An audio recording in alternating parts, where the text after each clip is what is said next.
Hello, my friends, and welcome to the realm of Nurgle, where bouncing beasts frolic in fields of plague flesh poppies, where the unclean bathe in rivers of effluent, and where Epidemius, the tally man, counts down the days towards Armageddon.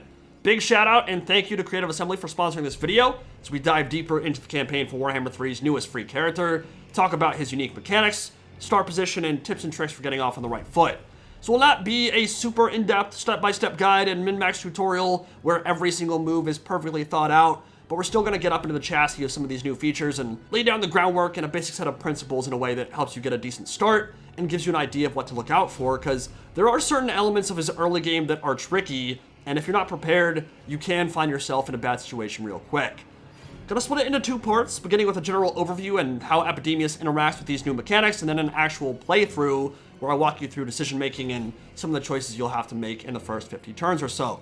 Now, Epidemius is known as the Maggot King and the Reckoner of Mortality, a plague bearer demon and herald of Nurgle who catalogs diseases for the Rotfather. Unlike other heralds, he is not a caster lord, does not have access to the lore of Nurgle, but instead focuses on summoning through the Tallyman's Blades and Tally of Pestilence mechanic, functioning as a locus, a centerpiece bastion around which his entire army operates. He's an accountant, a scribe, a passive researcher of what happens to sentient, organic life as it shuffles from this mortal coil. And his armies are truly demonic in nature. You do not need Thrones of Decay or the new Nurgle units to enjoy his campaign in any way or benefit from his special approach to battle, because everything he does improves that core Rotfather roster of Plague Bears, Exalted Plague Bears, Plague Drones, and Pox Riders. And the Nurgle rework will be included in the game for you whether you own the DLC or not. I'll say right off the bat, this dude is straight up fun. I played him more than any of the DLC characters so far. He is legitimately really enjoyable. He immediately reminded me why free LC Lords can be such an amazing addition to this game, and why I hope they will continue to be added long into the future. They add so much replayability when done well, and Epidemius definitely falls into that category for me. So what makes him unique, and how does he approach the campaign on a strategic level? Well, in battle, he has a jolly set of attack animations astride his Nurgling Palanquin throne, a hefty dosage of armor piercing, decent dueling stats, and a large HP pool. As units die around him, his Tally of Pestilence will increase, imbuing nearby friendlies with up to 15 melee attack and 20% physical resistance. So he's a very solid Death Ball buff lord for demons. Keep your formation high and tight around him, and your Plague Bears will start actually behaving like they're good units. Crazy, I know. With Tallyman's Blades, he can also summon a unit of Exalted Plague Bears, which is pretty disgusting. You can drop them behind an enemy battle line and immediately chunk half a unit's HP with a single volley of Death's Heads from the rear, then charge in and brutalize them with their high base weapon strength and solid melee stats. Tallyman's Blades can be upgraded on his skill tree to be a map-wide ability rather than leashed to a short cast range near Epidemius himself, while also preventing them from crumbling out like normal summons, as well as getting 3 additional summons on top of that when your plague counter is at Epidemical. More on that in a moment. In campaign, Plague Spreading is going to be the name of the game here, obviously, but what separates him from Kugath is that where the Great Unclean One creates incredibly powerful plagues with blessed symptoms designed to make each concoction perfect, Epidemius wants to rack up as many as possible on the map at once. Doesn't matter how good or effective the plague is, he just wants a lot of them on the field, hitting lots of his enemies, allies, neutral factions, doesn't really matter, and that'll all feed in directly to his Tally of Pestilence. This meter at the top of your screen counts the number of non-Nurgle armies and settlements currently under the effects of plague, and as more and more of those stack up simultaneously, you'll begin unlocking some incredibly powerful boons. At 1 to 4 targets infected, the prodromal level, you'll get 10% research rate, -4 enemy LD, and the basic Urfather's Blessing ability in battle, which kills off an enemy unit below 10% HP and replaces them with a Nurgling summon. Through the surging and rampant levels at 5 to 9 and 10 to 19 respectively, you get up to 35% research rate, an additional Exalted Plague Bearer summoned from Tallyman's Blades. Chaos Spawn will replace the Nurgling nuke, and enemy armies will begin the battle under the effect of a Mortis Drain, losing 10 to 20 HP per second map-wide. And finally, at Epidemical, with 20 plus infections or plagues all spreading concurrently all over the map from the plagues of Epidemius himself, you get 50% research rate, a Great Unclean One summon nuke, plus 3 Tallyman's Blades, and a brutal Mortis Engine debuff from Greater Plague that drains enemies map-wide for up to 40 HP per second, also reducing their casualty replenishment rate by 15 and leadership by 10. So you get that up to Epidemical, which is not the easiest thing in the world. You can get some really powerful army-wide buffs, and really powerful enemy-wide debuffs. So early game, it's good to target your enemies with plagues to get Epidemius benefits for fighting against a plagued enemy, but mid to late game, you'll probably shift more into spawning cultists and sending them far ahead to future enemies to increase that tally counter as much as possible and get all the way up to epidemical. And the plague system is where things get really interesting. There's a lot of good information here that isn't necessarily obvious, so pay attention. Infections are the resource that you use to create plagues, and they are by far your biggest limiting factor now in any Nurgle campaign. More than gold, more than unit pools, more than public order, infections are going to be that bottleneck that will prevent you from doing what you want to do, especially early on. Super important currency, because not only are they used to create plagues, it costs 170 of them to build basic military buildings, and up to 350 to build advanced military buildings to start those cycles anew. The new rush cycle feature costs infections as well, and there's a bunch of technology that cuts off the rest of the research tree until you spend the requisite 400 or 600 infections to progress past that tech. So it usually won't be until mid-game that you can create enough plague cultists to send far enough away that a real snowball can build up and you can get those maxed out tally benefits rolling in. You are never going to max out your tally counter just by spamming your own settlements and armies with growth plagues. You need to send out cultists far and wide to really saturate the map, and you need to get a lot of plagues rolling in simultaneously to do that. Now, I think a lot of players are going to end up spending their infections on recruitment buildings to get those cycles started early and often and begin populating their army pool, because it takes a long time to go all the way around the full cycle and get to the top tier stuff. And in case you were still wondering, the new rush cycle feature only boosts you through to the next stage of the cycle, which is maybe a bit confusing. When I think of that word cycle, I think of a full revolution all the way around an entire circle, not just going from tier 1 to tier 2 or tier 4 to tier 5, but that's how it works. It'll only take you that one stage. So if you're limited on infections in the early game, which you very much are, you may want to unlock a few of those techs that prevent progression and build a few advanced military buildings first before trying to max out that Tally of Pestilence meter and go for epidemical. All that to say, your plague spreading ability is going to be somewhat limited in the early game unless you forgo some of those other options. So, to first unlock plagues, you need to earn 200 infections, which can be done through acquiring and creating unique resource buildings, control or public order buildings, and through fighting battles. In our current build, the post-battle choice for acquiring infections is capped at 37. I do believe that is unintended and will be changed, but for now it is not a good choice because it does not give you anywhere near enough to matter. It doesn't scale depending on the size of the battle, really. You could kill off 4 entire stacks and you'd still only get 37 infections, so you're pretty much always better off just taking the gold until that changes. As we go through the plague system here, you can see that each plague is comprised of 3 symptoms and branch off from nodes in the center, which are randomized every time you create 3 new plagues. Take a shot every time we say plague from here on out, you're going to be hitting the hospital in minutes.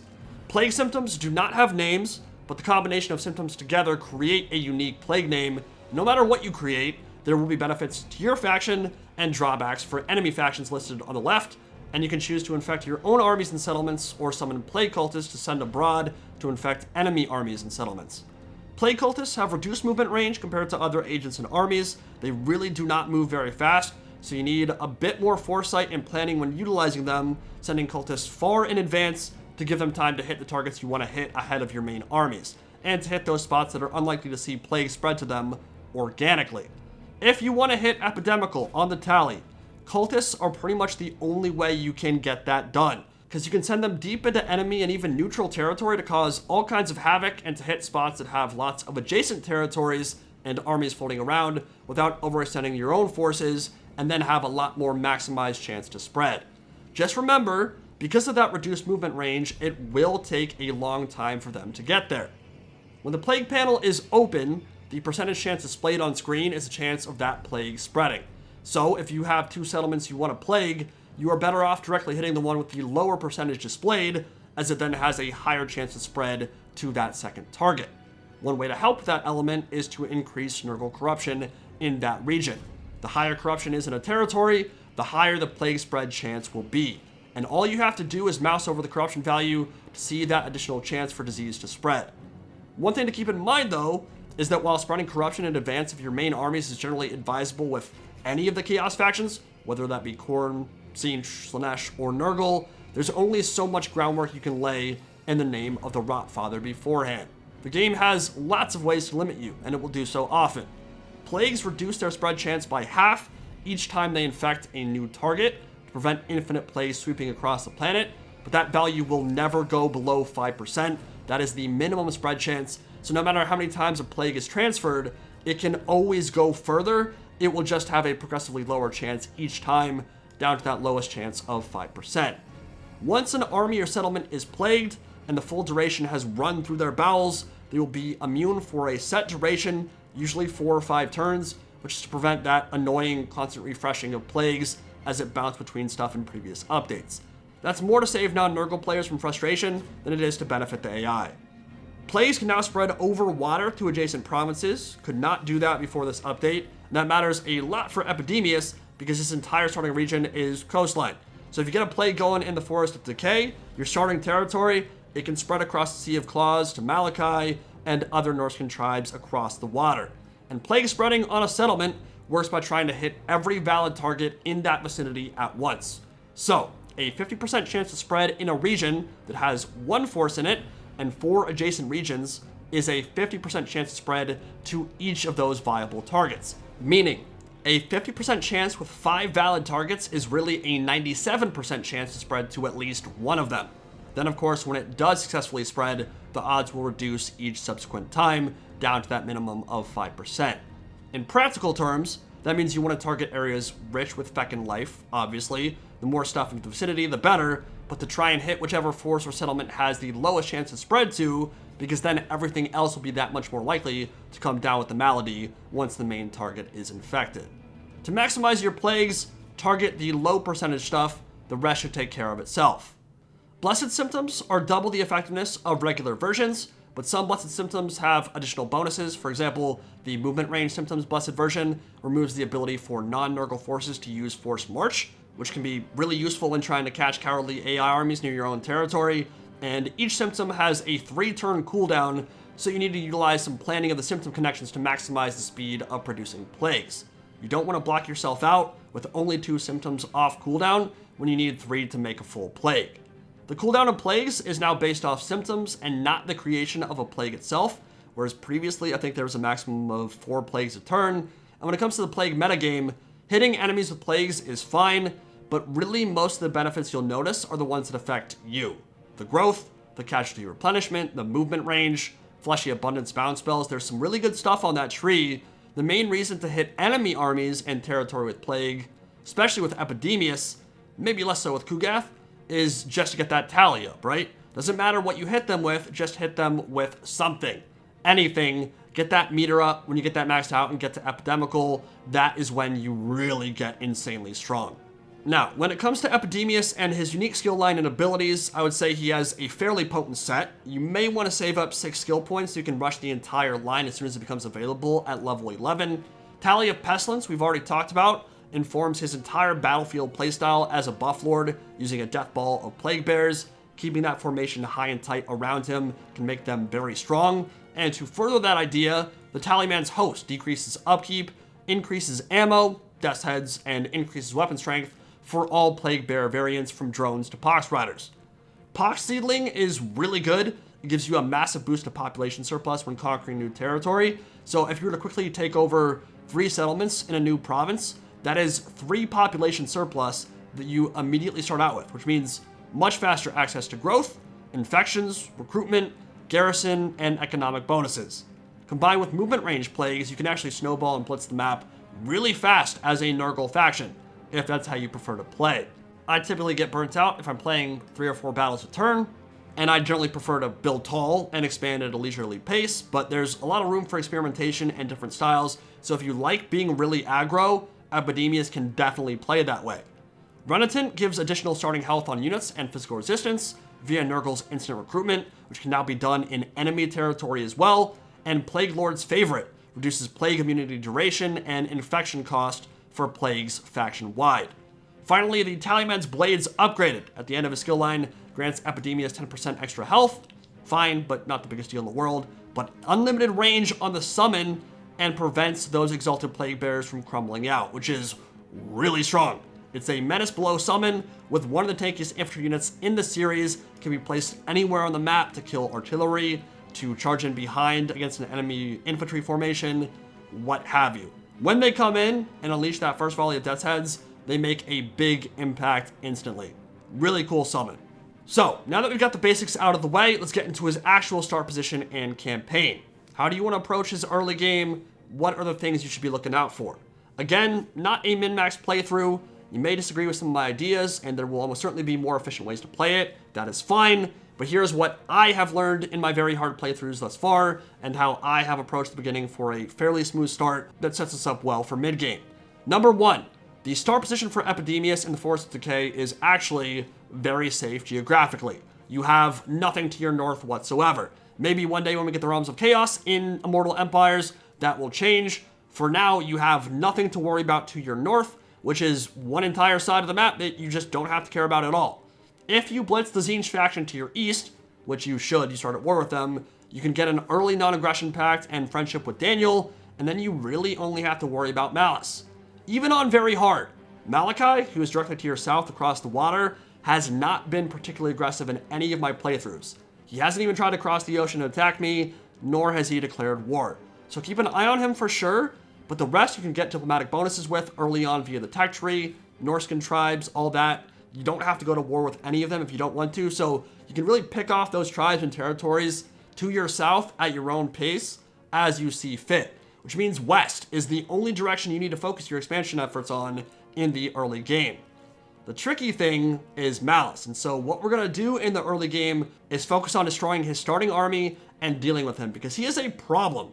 Particularly on the higher difficulties, Malice can get his Warp Sword of Cain by level 6 or 7, which he hits within the first handful of turns, and by the time you actually get to his army, he can easily be level 11 or 12, have 85 melee attack, 85 melee defense, regen, ward saves out the ass, and of course that demonic form, which is an army killer if you try to blob and mob him. And if you don't know what you're doing against him or don't game plan appropriately, his starting army with the Medusa, Scourge Runners, and the Cold One Knights can absolutely kick your ass. Some of y'all are going to lose to him. The good thing is, if you know what you're doing, you can play around his abilities and ignore him to an extent, and once Malice is dead and the Dark Elves are eradicated, you kind of have free reign and can snowball super quickly from there. So your starting army is not incredible by any stretch of the imagination, but you do begin war with the All-Seeing Eye, a Tzeentch sub-faction directly to your east. And our first move is going to be to recruit a Herald of Nurgle, a secondary lord that we can use to bait ambushes against Malice in the battles to come, and to get a really important spell that can sometimes really help you deal with Malice and his single entities in that starting army of the Dark Elves. Beastly is a very good trait, especially if you feel like stacking some great unclean ones later on in the campaign. But more importantly there, you want to pick up Lore of Death, because Epidemius starts with a Plague-Ridden of Nurgle with the Lore of Nurgle in his army. You're already going to have his single entity spell, Rancid Visitations. You want Spirit Leash on top of that. The first battle can actually kill off a Plague Bearer if you're not careful, so do be cautious about that. Auto-resolve might frankly be easier for some of y'all, not the biggest deal in the world. In the Forest of Decay, we're actually going to start out with a Plague Flesh Poppy building, which is weird and seems counterintuitive. Let me explain. Nurgle is maybe the only faction in the game that can find themselves completely unable to recruit any units whatsoever. Every other faction I can think of, as I sit down to make this video at 3 a.m. after a brutal bout of Nurgle's blessings from both ends, I think I had food poisoning, can recruit at least their basic mainline stuff without dedicated recruitment buildings. Not so with Nurgle. So what that means is, as a precaution, and as a way to populate your army pool for the future, whether that be to replace losses, which may happen in your battles against Malice, or to recruit a second or third stack quickly, I recommend building a Plague Flesh Poppy building immediately in your home province to get those cycles running early on and Plague Bearers in the pool ready to call in as reinforcement. It's counterintuitive compared to lots of other factions, where you will obviously often prioritize growth and public order, but we have other ways to supercharge that and get that rocking. We can make up for that in the coming turns. Time is of the essence right now. I don't want to wait to build it, even in the settlement we're about to attack. We're getting started now. Epidemius has 1 turn reduction in the time for cycles of Plague Flesh Poppy buildings, so we could literally we could just straight up overrun our enemies with a horde of Plague Bears, provided we have the money to do so, which of course will be a little bit of a limiting factor early game. But if you move fast at the start, You can take Tower of Flies to secure your home province and Volcano's Heart to the north before Daniel marches his way over. He will typically be there by turn 4 or 5, usually turn 4. So just to troll him and deny him a little bit, we'll take both, and of course get some juicy XP for Toxfarter, our Deathcaster. What we want to do with the lore of Nurgle Plague Ridden is get movement range, obviously, but get Rancid Visitations, then Stream of Corruption.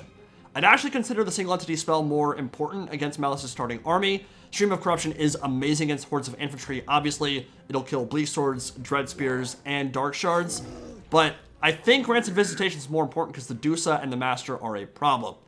On the Deathcaster, we're rushing Spirit Leech, so that number 1, we can easily snipe out the Master and the Medusa, but also to help deal with Malice quickly if we can't cause army losses before he turns into Zarkan. More on that in a bit. Doing some basic housekeeping here, you could probably choose between Growth or Control and the Infections building. I like to build the Infections early in the Control just to get public order under your control, and obviously getting a bunch of Infections early game is pretty important because we're going to need a lot of those. Turn 4, moving on Volcano's Heart, making sure that Toxfarter is always in range for additional XP. And you will notice that at every available opportunity, I am using Channeling Stance. That is because I want to have max mana when I fight Malice. You need that. You want to have as many Spirit Leeches and as many Rancid Visitations as possible to kill those 3 single entities. And this right here is super easy, but it is literally the foundational aspect of your entire campaign. If you want to completely shut off the east side, you just make a non-aggression pact with Daniel. From that point on, friendliness will snowball out of control, and you guys will never, ever, ever be at war, because you can get a bunch of diplomatic bonuses from the tech tree for Demons of Chaos. So you will never fight him if you don't want to. It allows you to focus entirely on shifting to the west, dealing with the Dark Elves, pushing all the way to Nagaron should you so wish. Sticking in Channeling Stance with both armies because you don't know for sure that your ambush will be successful. That's the ideal scenario, of course. Have Toxfarter or your single lord bait the opposition into a bad fight where then Epidemius and his main stack will be able to take the brunt of it. But there's no guarantees your ambush will be successful, and so we need to hedge our bets a little bit and make sure Winds of Magic is high in both armies. Because remember, it's not a region-wide buff when you enter Channeling Stance. It doesn't apply to every army in the vicinity. It is a Lord army-specific resource gather. So you can screw yourself if you weren't in Channeling Stance with both stacks and the wrong one gets attacked. You won't have any Winds of Magic then, and that makes the coming battles really hard. Now, if for some godforsaken reason you didn't want to go west and fight Malice, you could actually declare war on Terratis, the Broken Wheel of Tzeentch, and essentially get a non-aggression pact out of Malice Darkblade. In that scenario, you would then probably push east to fight Daniel if you wanted, or you could go straight south and fight Throg, Malachi, all those factions directly across the Sea of Claws. I think a lot of people don't want to see Malice get big. I certainly wouldn't want to. He's already a nightmare early game. He could become a serious catastrophe later on. So I think most people, in terms of efficiency, are gonna want to kill him because at some point he's probably gonna start hating you. You're gonna want to take out Malice before he becomes a seriously big problem. So I don't know about you guys, but I'm pretty tired of Nurglings from my Kugath campaigns. It is pretty nice to have a demonic lord that focuses on a different unit now, and though Plague Bears may not be the most exciting thing in the world, they do get some pretty crazy buffs from Epidemius. So the fact that we got that Plague Flesh Poppy building early meant we could recruit a bunch more for the coming fights, and we're still in the green, running with a deficit, not the biggest deal in the world right now, but we're still positive at the moment. We're going to focus on a little bit of plagues for our own home provinces. This is how you deal with the fact that you didn't build growth early.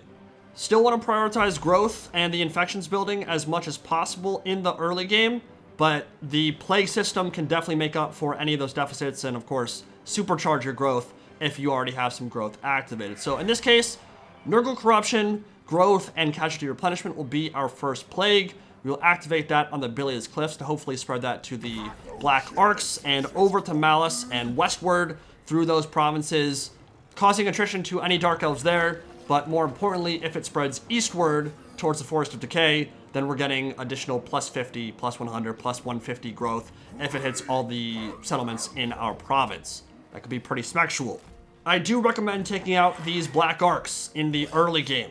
You're going to be fighting Malice. You know that's coming. You don't want to be getting hit by bombardments. So head out into the ocean real fast. Surround them. Make sure they do not escape. Make sure you are not getting exploded when you fight that battle with the Dark Blade. Ambush stance is OP. AI are stupid. We're going to get some free kills on Lord here, just get a little bit of XP.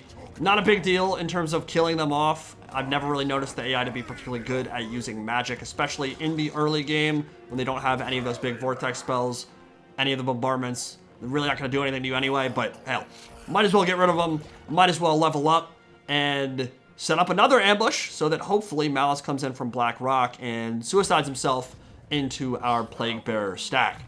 Epidemic Outburst is fine. You may really want to get that if Malice Darkblade already has Spite unlocked by the time you fight him. You might want something to push your way through infantry and escape if the Cold One is on top of you and eating your butthole. Otherwise, I think you can get away with just going for maxed out Armor of Malady, which will of course benefit all of your Plague Bearers, give them armor, melee defense, and a lot of the bonuses you would like to have when fighting a full stack of Dark Elves. The ambush is set. Malice is not the smartest individual in the world, and of course he is going to take the bait. Boom! There we go, and that is why we entered channeling stance with both armies, because we weren't sure which army was actually going to get attacked. And in this case, it's actually the secondary army, which could be a problem. He's going to have to run around 2 minutes by himself against a fairly mobile army with a Bloodrack Medusa, which is already at gold chevrons, a Scourge Runner Chariot, 2 Cold One Knights, some Dark Shards, the Master on horseback, and Malice Darkblade, who is level 8 and has his Sword of Cain. So I have played this campaign a couple times. I've seen him hit round 11 or 12 at this point. He can get really scary really early. This isn't the scariest I've seen him, but he has 80 melee attack, 72 melee defense. He can get up to 40% ward save, and he has regen from the Warp Sword of Cain. So yeah, what you want to do in battle against him, and we'll talk about it as we go through, but you kind of want to just ignore him until it really matters. And that is when he's in demon form, because that is how he nukes your army. Holy shit, Toxfarter is absolutely pooping his pants right now. We got screwed on reinforcement side. I do not know why Epidemius is coming in from behind Malice Darkblade's army. It doesn't make sense because that's not how it was lined up on the campaign map. But it is what it is. Toxfarter has to hide. And that's what we're going to do. We're going to stay in the woods so that the large targets on the enemy side of the field have some Malices fighting inside the forest. Cold One Knights, Scourge Runner Chariots, the Medusa, and the Master on horseback will not hit as efficiently when they are fighting in the tree line. And we're going to get as many of our spells off as possible and hope that Toxfarter does not die. Now, if he dies here, it's not the biggest deal in the world, but it would not be the ideal start to this battle either. Let's make sure we get some Spirit Leeches down on the Master, on the Cold One Knights, deal some damage, and just try to last for the remaining time it's required for Epidemius to get his ass on the field. Here he comes. Let's get the Narglings, let's get the Plague Bears, let's get the Rotflies out and engage Malice Darkblade before our Lord is killed. Super weird scenario. I can't say I've ever had a situation like this before. Additional 20% ward save should keep him survivable. But yeah, really I'm hoping for the Cold One Knights to just kind of push him around and knock him over. And that might give me enough time to get the Rotflies over there to help him out. He's not taking damage at a crazy clip at the moment. The Master may change that in this duel. Spirit Leeches on him will certainly help. Would love to get rid of that Master before the battle is joined in earnest. The Guardian Aura hitting Malice Darkblade would essentially get his ward save up to around 55-60%. When some of his abilities are active, which is absolutely terrifying and not something we want to deal with. So yeah, Rotflies are going to fly over, and we might be able to get some rear charges in on the Scourge Runner Chariot and the Master. Toxfarter's, he's champing it out like a boss right now. I actually think he has a decent chance to survive that, which I would maybe not have suspected right at the start of this battle. And the Spirit Leech for the Master, dealing some good damage to him. Getting a good attack on the Scourge Runner Chariots, get rid of them early. Disorganized attack, but that's okay. This formation, and frankly, this whole army is not something that you really need a lot of precision. You don't really need to get your charge bonuses off. Most of your stuff doesn't hit very hard, at least not off impact. Just need them to survive and tank and hold the line while we deal with stuff on the periphery. Now, I need to get rid of that Medusa, and I need to make sure Toxfire does not die here. We've come too far to let him die, so Rothflies, make sure you shut down that Master. Exalted Plague Bears are being targeted pretty heavily by the Dark Shards and by the Medusa. That's really painful. So I'm going to pull them back out of range, send the Plague Toads around, and get rid of those Cold One Knights so we have a clear flanking opportunity. Make sure this is all cleared up. Yeah, wow. That part of the engagement's going great. Epidemius will summon his Tallymen, get the Exalted Plague Bearers in a juicy position in the back line, and put some pressure on those Dark Shards and prevent them from shooting.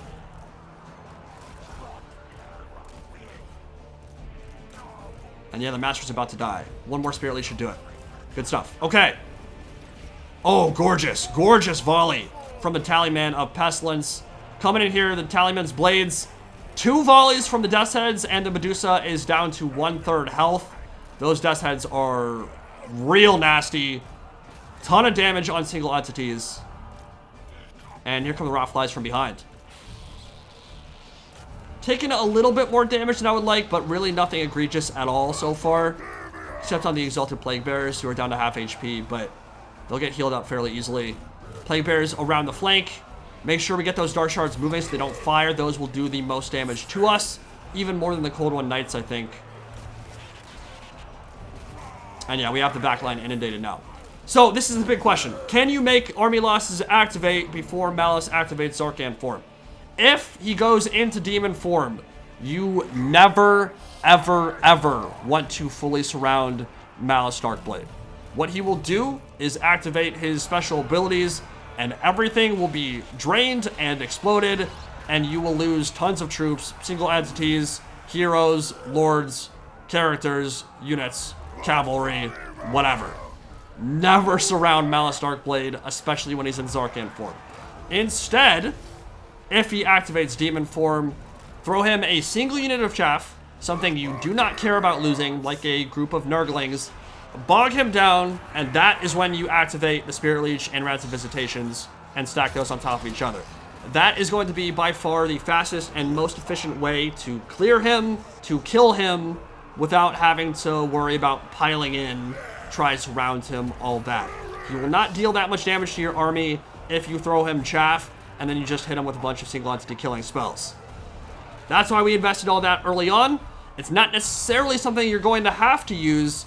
It was picked in case we needed it, and we might still, but while we got a ton of value from Spirit Leash against the Master, haven't really had to use Rants of Visitations this battle because the Medusa just got exploded by the Death's Heads, and we don't really need to use any other ones in Magic right now on Malice himself because the rest of his army is dying.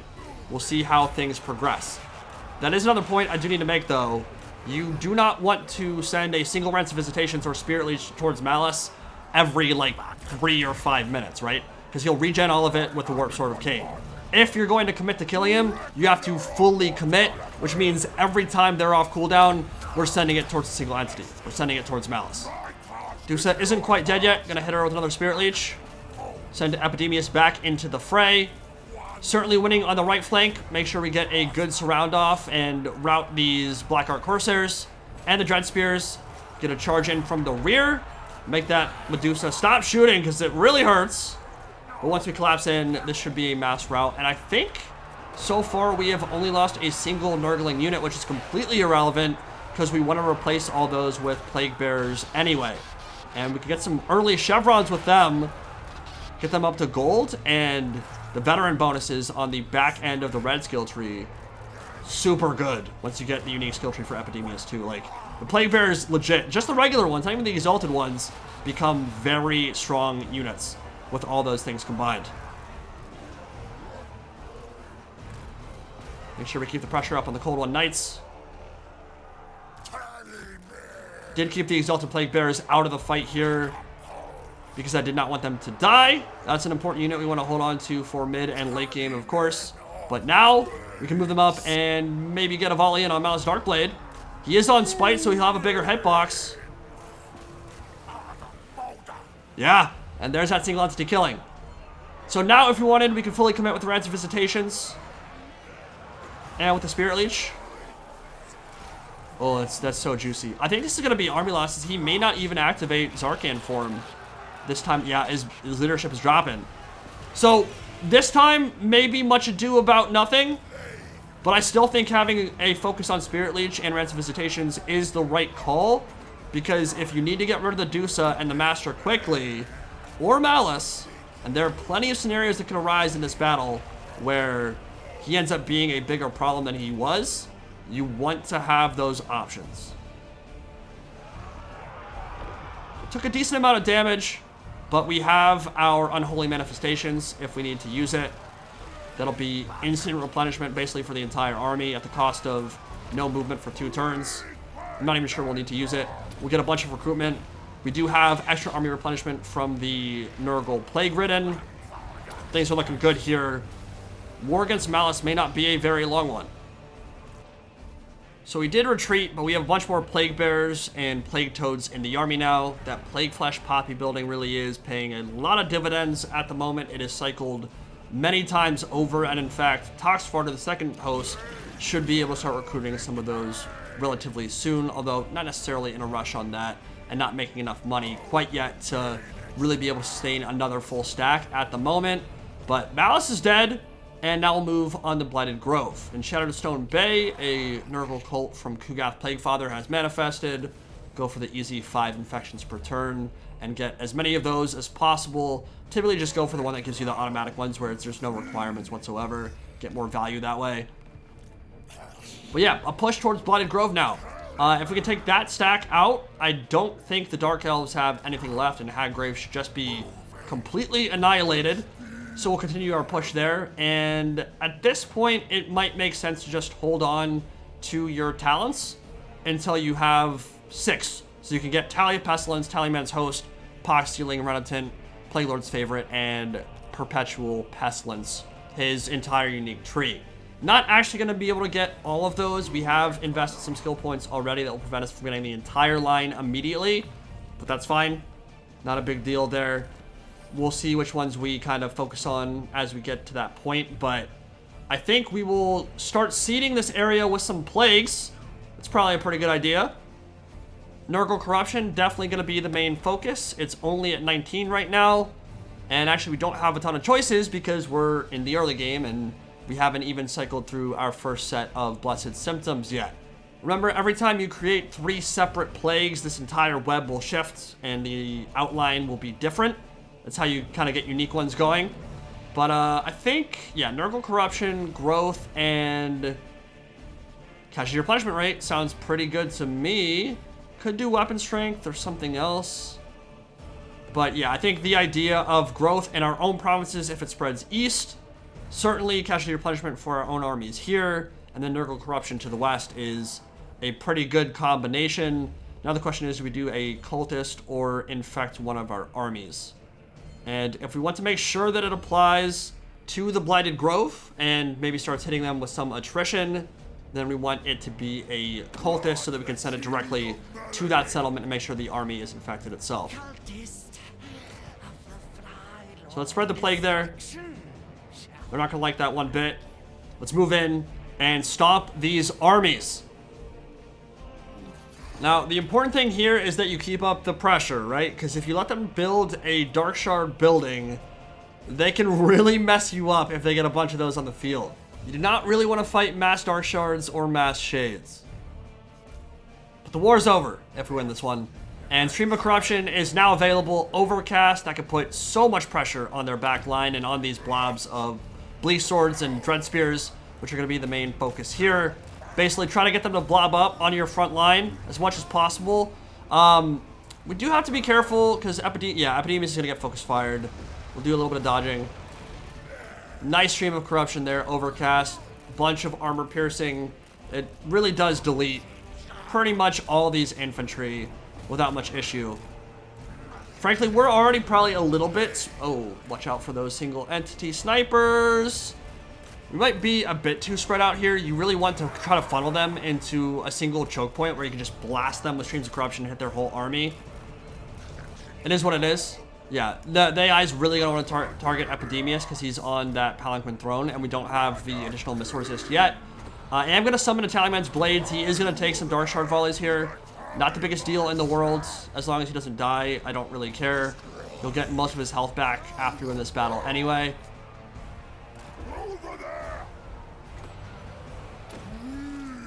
But yeah, send the Rotflies over the top. Send the Plague Toads in. Get rid of those Dark Shards and we should be good.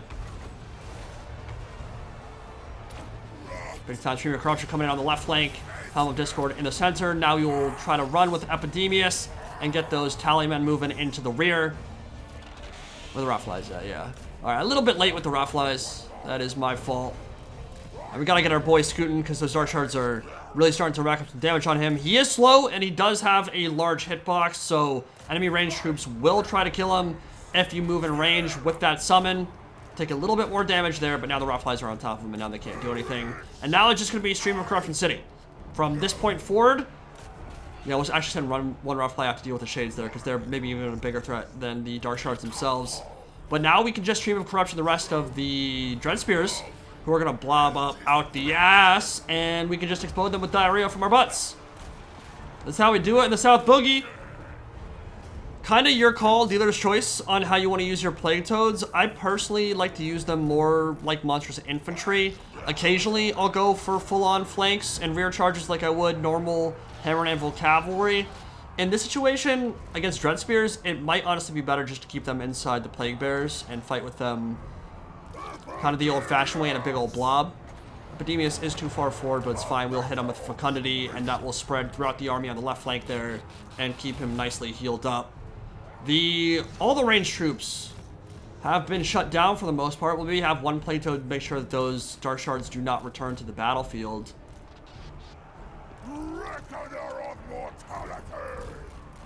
Let's pull him out. Overcast Stream of Corruption, and this is going to be real juicy, man. This is going to be disgusting. If I wanted to get real fancy, I could probably bounce it off the wall and have it come back, but I think we can just kind of hit him the old-fashioned way. Hit him with that vomit. Hit him with the poop butt. Poop butts! And this is looking good. And this is where your Plague Bears are really going to start feeling very tanky. Once you hit like around turn 20, 25, you'll probably be in range to get some of those unique skills for the Plague Bears. You get additional physical resistance. Have that maxed out red tree for them. Not counting the veteran skills in the last part of that tree, obviously, but yeah, they get good. They get real good. Helm of Discord activated. Epidemius in the middle of everything. And I'm going to retreat here in the center to pull those Dread Spears back. Get the Rotflies out of combat as well. They've been in there for too long. Some of these units I'm not planning to keep for very long anyway. I could use these Rotflies for at least a few more turns, though, so no real reason to kill them. We'll hit them with a Fecundity once we get the chance. Make sure those Dark Shards die. Make sure that our Rotflies do not return to combat. Hit him with a heal here on top of Epidemius and our heroes and lords. And this should be army losses for the Dark Elves very soon. So from this point forward, Haggrave is going to be dead, killed by our Streams of Corruption. The Dark Elves, or at least this subfaction of the Dark Elves, will be gone. And there will be no more Malice Darkblade. But if we kept pushing west, we would run into Sigvald. We'd run into the Aghols. We'd run into multiple Norscan factions, which we can kill or kind of make friends with as we see fit. Frankly, most of them are probably just going to end up dying. We're demons. Don't really need to be friends with the Norscans. Can just take all their territory and get all the resource buildings, which are very good for Nurgle now, by the way. Good way to get more infections and to get a pretty bustling economy. A lot of those special resource buildings, which show up all over the north, give you 300, 450. I think some even give up to 600 gold per turn. So, very strong on that front. But remember, gold isn't really the issue for Nurgle anymore. It's much more about infections. So you want to try to max those out in any way you can. And that'll probably be a little bit harder until CA makes the change with that 37 infection cap on the post-battle selection screen.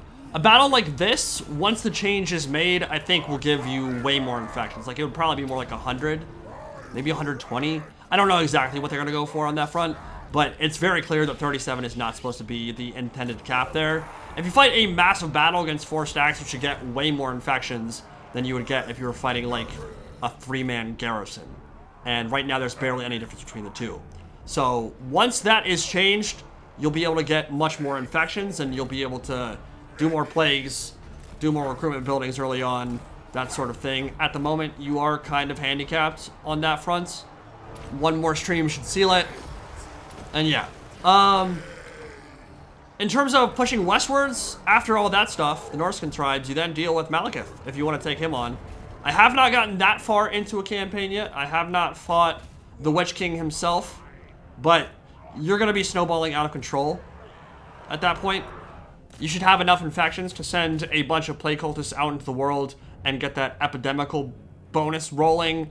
And once the plague tally is at 20 plus, and you've got a ton of armies and a ton of money and full stacks of plague bearers, and start rolling in with the big time recruitment stuff, it's going to be GG.